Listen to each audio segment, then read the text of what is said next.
right, buckle up, because what you're about to hear is one of the most overlooked survival stories in all of maritime history.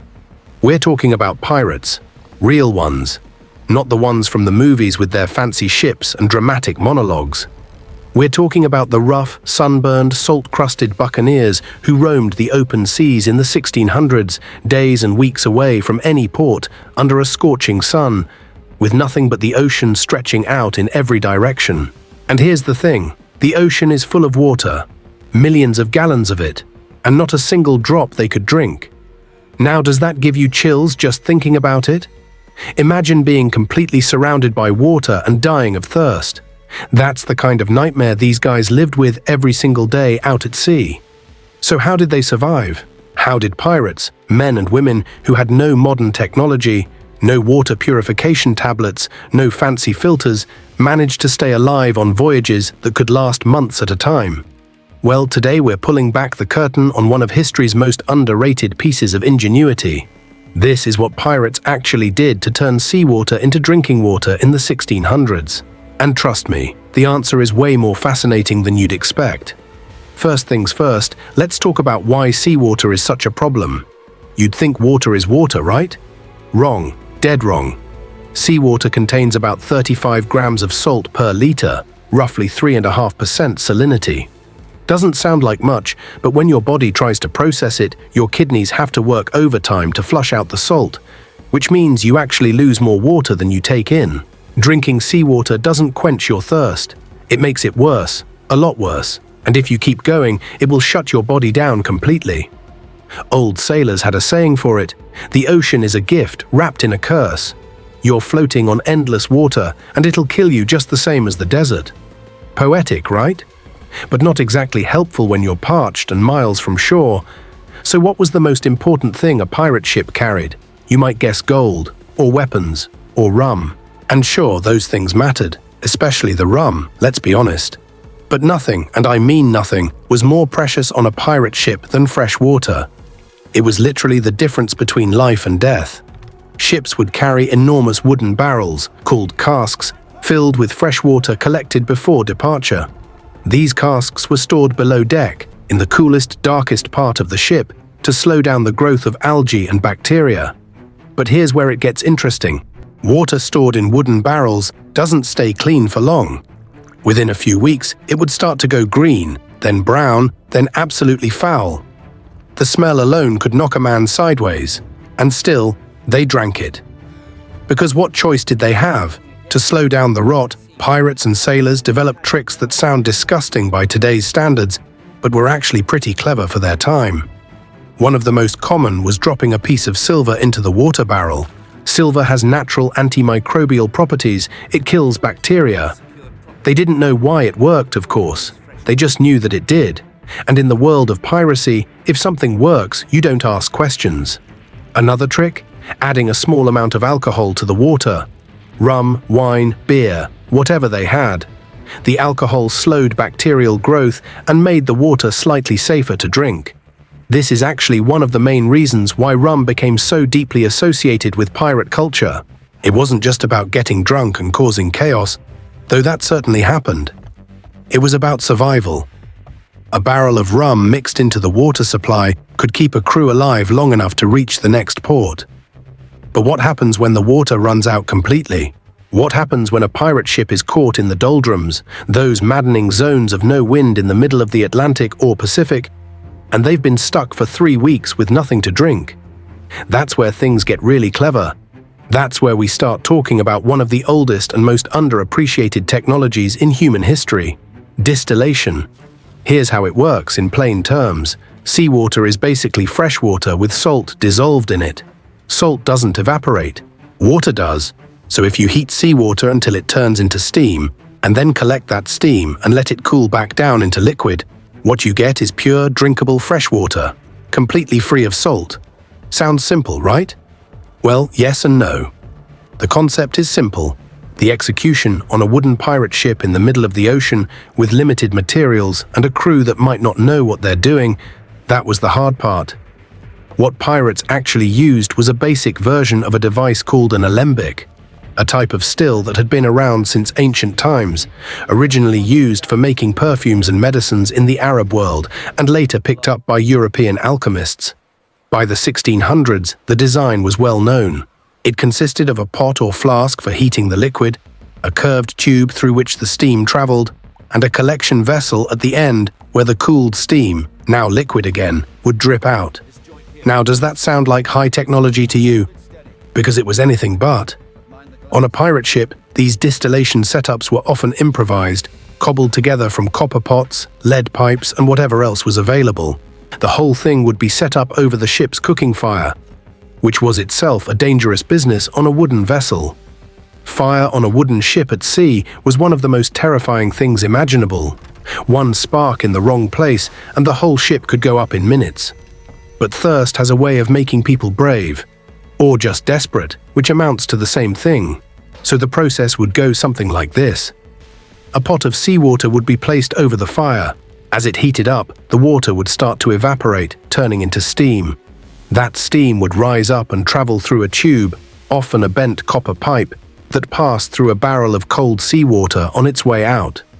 The cold water in the barrel would cool the pipe, causing the steam inside to condense back into liquid, which would then drip out the end into a collection vessel. What came out was fresh, clean drinking water. Not much of it. Distillation on that scale was slow and fuel-intensive. But in a crisis, even a few liters could mean the difference between survival and catastrophe. Now, here's a question worth asking. How did pirates even know about distillation in the first place? And this is where the history gets genuinely fascinating. Many of the pirates and privateers operating in the 1600s came from seafaring nations like England, France, the Netherlands, and Spain. These were cultures with well-established traditions in alchemy, medicine, and the production of spirits, all of which relied on distillation. So the knowledge was out there. It had been for centuries.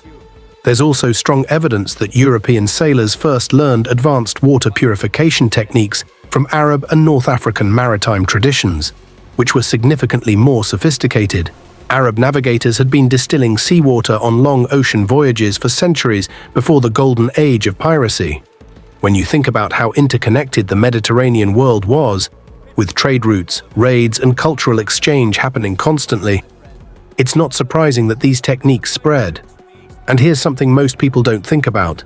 Pirate ships weren't just crewed by Europeans, they were famously diverse.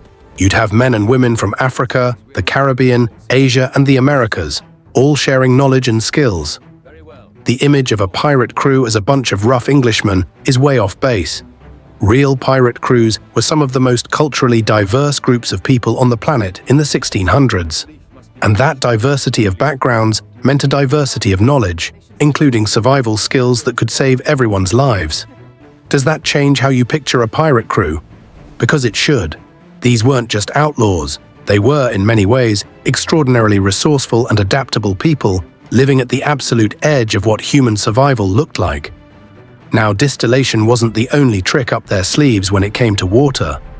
There's another source of fresh water that pirates relied on heavily, and it literally fell from the sky. Rainwater collection was a massive part of life at sea in the 1600s. When it rained, every available surface on the ship would be used to collect as much water as possible. Sails would be rigged in specific ways to funnel rainwater down into barrels. Tarps, buckets, pots, hats, everything was pressed into service. For pirates operating in tropical regions, the Caribbean, the Indian Ocean, the South China Sea, rain was frequent and heavy, and a single good downpour could refill a ship's water supply dramatically. But rain wasn't always reliable, and that's where one of the more surprising water sources comes in. Certain plants and sea creatures. Along coastlines and in shallow waters, pirates would sometimes find large cacti and certain succulents that stored significant amounts of fresh water in their flesh. When you're desperate enough, you cut one open and drink whatever you find inside. Similarly, some of the larger fish and sea turtles they caught contained drinkable fluids in their tissues and organs. There are historical accounts of sailors cutting open large sea turtles specifically to access the liquids stored in their bodies. Not exactly a refreshing glass of water, but when you're dying of dehydration, you take what you can get. And speaking of sea turtles, Did you know that pirates actually kept live turtles on board their ships? Not just as food, but as a kind of living water supply. Sea turtles can survive for weeks without eating or drinking, which made them perfect for long voyages. When fresh food and water ran low, you had your turtles. It sounds brutal by modern standards, but in the 1600s, it was just practical thinking. There's another technique that often gets overlooked in history books: the use of solar stills. Now, this might sound like something out of a modern survival manual, but the basic principle was known in various forms for centuries before the golden age of piracy. A solar still works by using the heat of the sun to evaporate water from a moist surface, whether that's wet soil, seaweed, or even wet cloth, and then collecting the condensation that forms on a cooler surface above it. On a ship, rudimentary versions of this could be set up using a dark-colored cloth or wooden surface to absorb heat, with a collection vessel underneath to catch the dripping condensation. It wasn't efficient, it wasn't pretty, but it was free. No fire required, no fuel burned.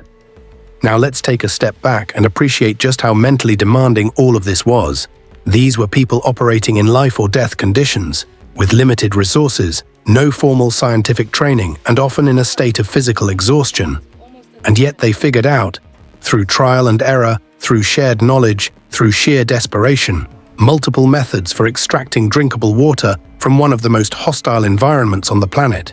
There's an old English saying that fits these people perfectly: necessity is the mother of invention. And there is no better example of that truth than a pirate crew in the middle of the ocean, 3 weeks without rain, figuring out how to boil seawater through a copper pipe and drink the steam. It's worth noting that these techniques weren't exclusive to pirates. Navy sailors, merchants, explorers, anyone who spent extended time at sea in this era faced the same challenges. But pirates, who often operated in more remote areas and were less well supplied than naval vessels, were particularly reliant on improvisation and unconventional thinking. When you're outside the law and can't pull into a friendly port whenever you need supplies, you develop resourcefulness very quickly. Sink or swim, literally. There's also the element of what we might call maritime folk wisdom, the accumulated knowledge passed down from one crew to the next, from one generation of sailors to the following one, through stories, apprenticeship, and hands-on experience. No textbooks, no manuals. Just hard-won, sometimes deadly, knowledge passed mouth to ear on the decks of ships that smelled like salt and rot and unwashed bodies. What did they actually taste when they finally got that distilled water? This is something most people never think about. Water that has been distilled through a copper or lead pipe, collected in a wooden barrel on a wooden ship, doesn't exactly taste like what you'd pour from a tap today. It would pick up metallic notes from the pipes.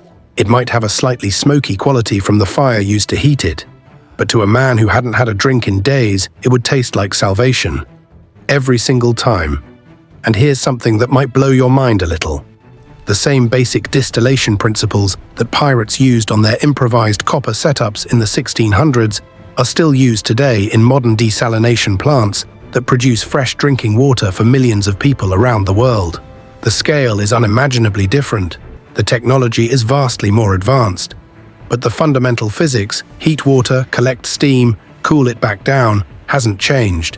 Pirates were, in their rough and desperate way, practicing the same science that engineers use today to address one of the planet's most pressing problems.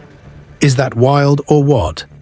A bunch of 17th century outlaws stumbling onto the same principles that 21st century engineers use to keep cities from running dry.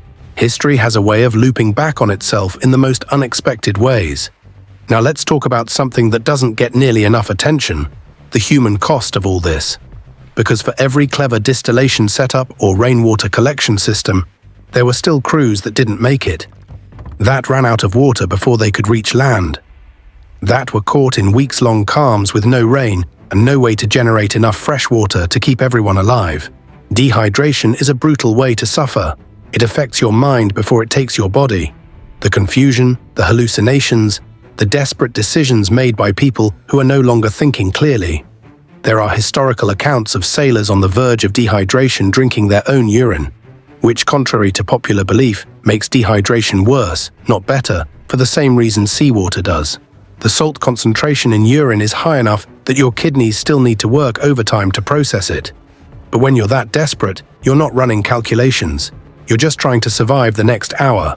Some crews resorted to measures that are almost too grim to imagine, pursuing certain large fish and marine mammals specifically because their flesh contains far less salt than seawater and can provide some hydration.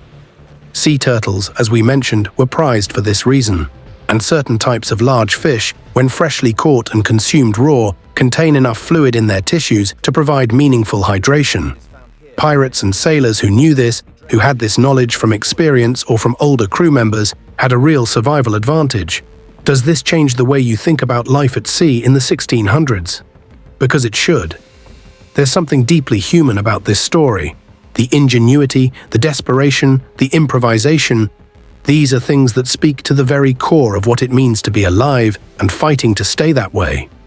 And here's the thing that gets me every time I dig into this kind of history. We tend to think of people from the past as somehow less capable, less intelligent, less sophisticated than we are today. But look at what these pirates figured out under the most extreme conditions imaginable, with nothing but their hands, their wits, and whatever materials happened to be on the ship. They were chemists without laboratories, engineers without blueprints, survivalists without manuals.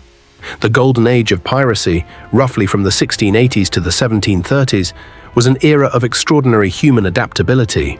The ocean was vast and merciless, and the men and women who chose to sail it outside the law had to be tougher, smarter, and more creative than almost anyone else alive. Their stories deserve way more attention than they usually get.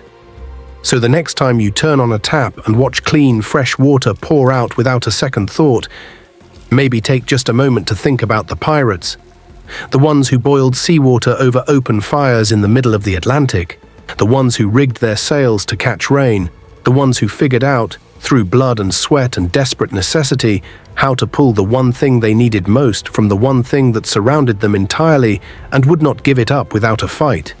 They were outlaws, they were survivors, and in their own rough, improvised way, they were remarkable. That's the story. If you found it as fascinating as I did, stick around, because there's a whole ocean of history out there, and we're just getting started.